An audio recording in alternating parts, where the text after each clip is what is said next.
আমি সেগুলো নিচে ধরাইয়া ওটা নিছি। হ্যাঁ, তারপরে আপনার একটারে আমি একটু চাপি চাপি লাগাইতে হইব।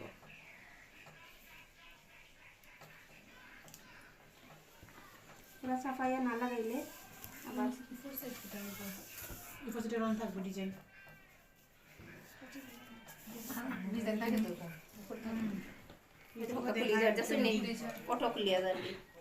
আমার শক্ত হওয়া শুরু হয়ে গেছে। আর গরমের দিনও কিন্তু এটা শুরু শক্ত হইতো না, মানে একটু বাড়ছেই তৈব বেশি। এলা বাড়ি ছোটো না হয়েছে, পারফেক্টলি হয়েছে। এখন আমি ওটা মানে ফ্রিজে রাখিয়ে সেট করতাম পারি। এখন তো এলা নিচে হয়েছে না নিবে। আচ্ছা দাদা বুঝা যাইতো না। আপনি ওটারে গরমের দিন হইলে আধা ঘন্টা লাগে ফ্রিজে রাখি দিবা, পুরো হার্ড হওয়া লাগে, বুঝছেন না? আর যদি শীতের দিন থাকে তো ওলা বাইরে উঠা হোক, কত সময় পরে খুলবো আবার। ওকে, গরমের সময় গলতো না, ফ্রিজে রাখবা। আমরা ফ্রিজে রাখি দিব। ফ্রিজ থেকে বাহর আওয়াজ গলতো না। না